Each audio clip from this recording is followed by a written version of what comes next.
Good afternoon, everybody. I'm Charlie, and this is going to be your hearing homework for this week.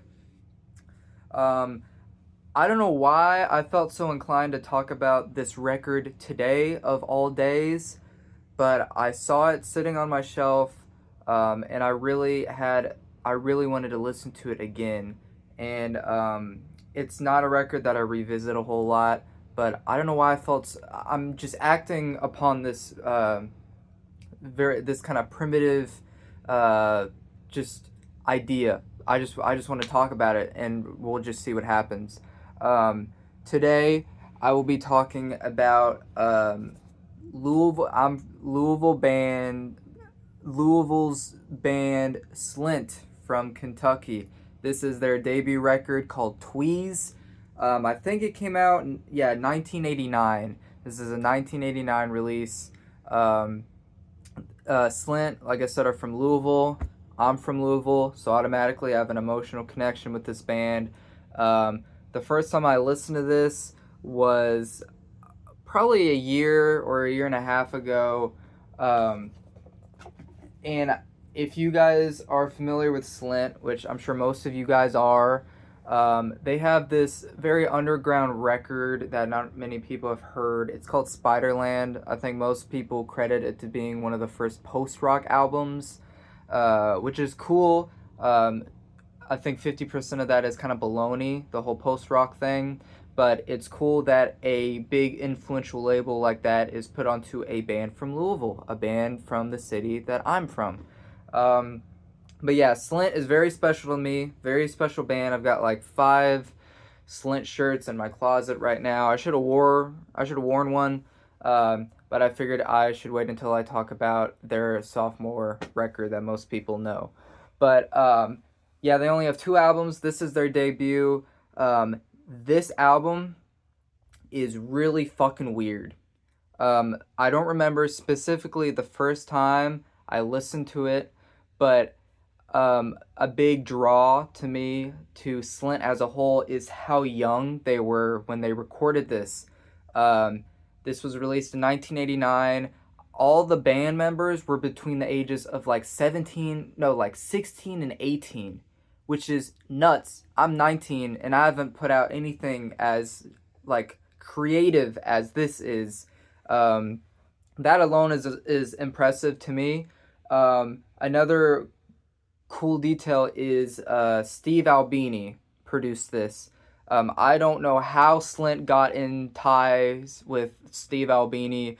To get you guys up on who Steve Albini is, he's a very influential guitarist, writer, musician, producer for sure. He produced Nirvana's In Utero. He produced Surfer Rosa by the Pixies. He produced Magnolia Electrico by Songs Ohia, the Jason Molina's band. So he has quite a bit of influential works with his name as producer. But before even that, he was in a couple of hardcore noise rock bands, very aggressive, very intense stage presence bands, such as Big Black, which was a trio. I'll talk about them soon. And then he was also in Shellac. I love both those bands. I have physical media of both of them. I don't know which one I like more. I think I like Big Black as an idea a lot more, but I really love At Action Park by Shellac a ton. Like that album's very special to me. Anyways, Steve Albini, fucking insane dude. He passed away pretty recently, as in like maybe 2 years ago. But he produced this. So, and I think that's important to note because musically on this album, the guitar tone feels so metallic. This isn't metal. This is not metal. But the tone of the guitar feels almost machine-like. It's very metallic. It's shiny. It's kind of jangly. It's kind of a guitar tone that I haven't heard on a ton of records. It's very industrial sounding, which I think is thanks to Steve Albini because of the shit he's done with Big Black. Because he would produce for the Big Black records too. and he was a guitarist, and he would mix his guitar to where it would sound very similar to the guitars on this album. So I think the tone of the guitars on this album are thanks to Steve Albini. It sounds amazing. The album sounds great. It's very rhythm. Some of the songs are very bass led. Some of them are very guitar led. You can say that for any album, but it's very amateurish the way they kind of show that. But there are songs on here that are just like insane lyrically. There is a here. I kind of want to keep it up here so you can see it. Here, I'll turn it around though. Lyrically, there isn't a lot of singing. Brian McMahon, he is the I guess primary writer, and he's also a guitarist, and he is the vocalist for SLINT. Actually, I should probably go over the members. SLINT consists this era of SLINT consists of Ethan Buckler on bass guitar, Brian McMahon, he plays guitar and does vocals, David Pajo, he is the lead guitarist, and he's fucking brilliant. His guitar work, even post SLINT, is amazing.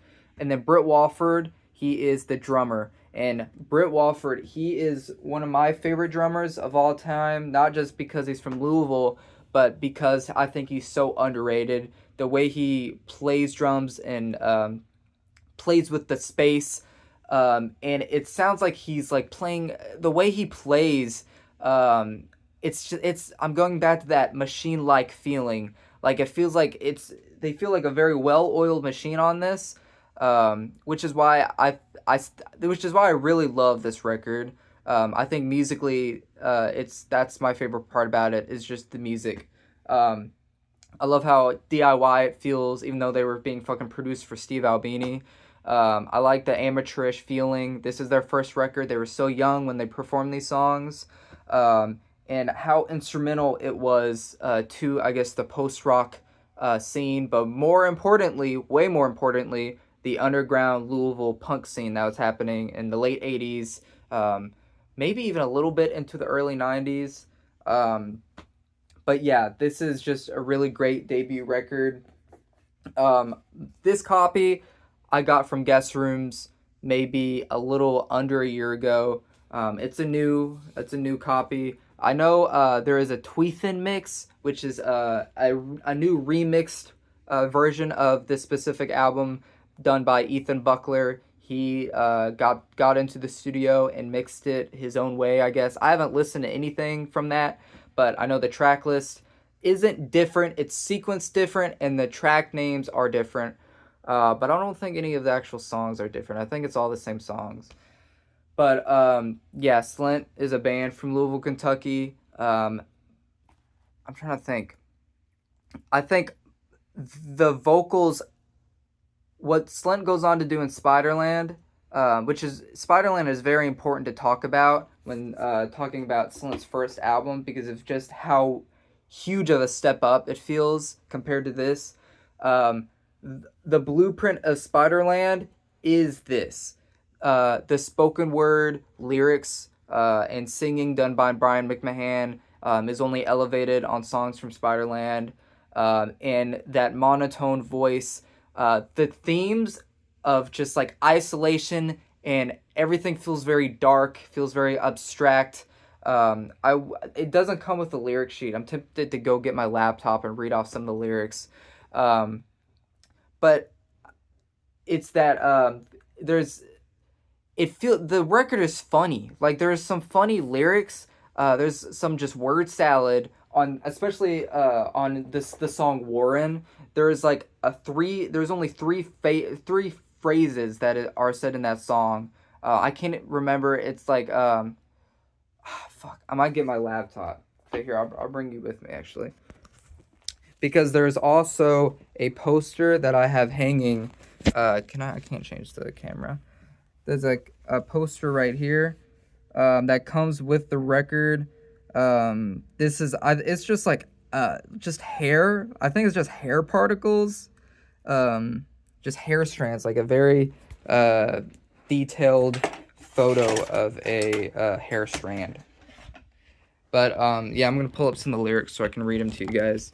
Um, make sure you guys can see, because some of the main themes, it feels, that's what it's sort of the dichotomy of how dark the lyricism can be, but then it's also kids that are making these songs, so it's still kind of funny. They still have a sense of humor, which is really it's kind of refreshing when you're listening to it.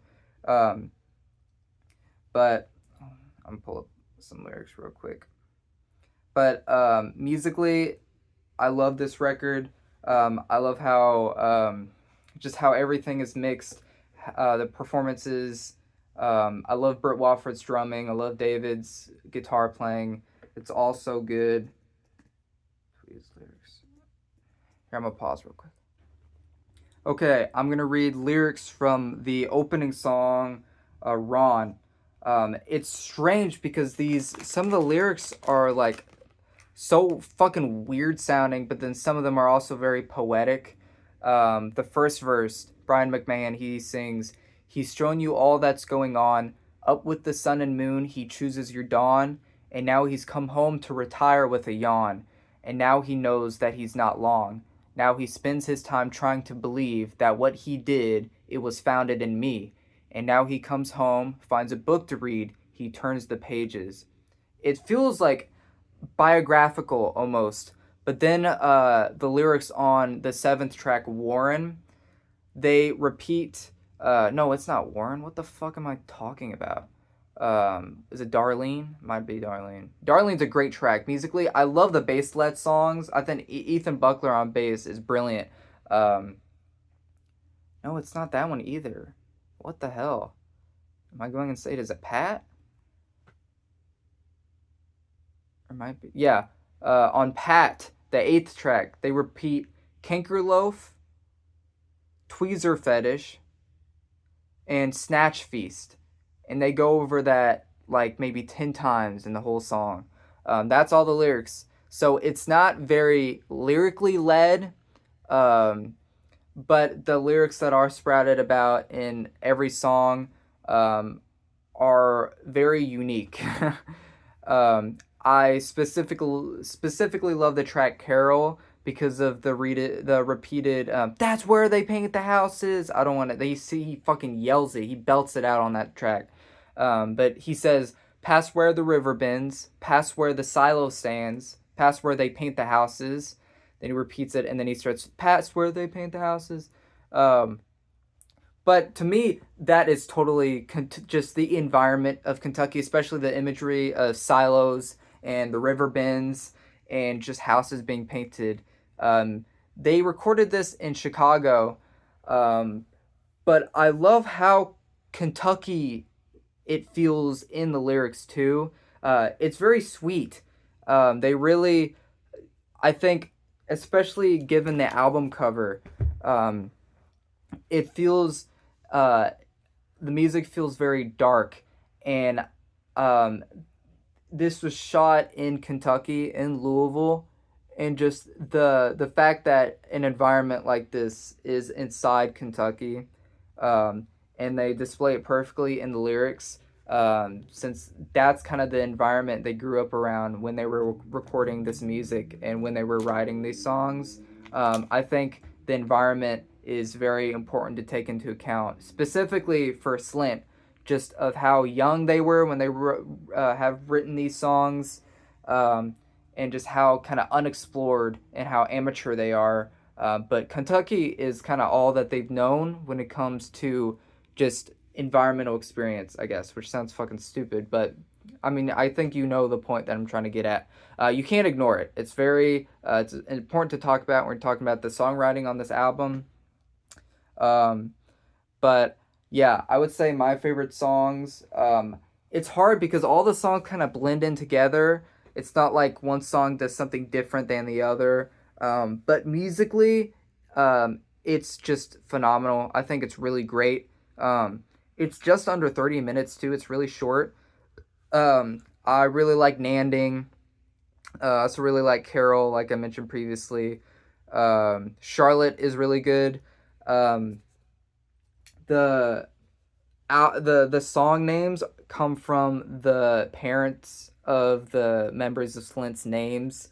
So I think Ron and Charlotte are one. I think it might be Britt Walford's parents, and then Nanding and Darlene are David Pajo's parents. But then Rhoda is the name of Britt Walford's dog, which is really funny.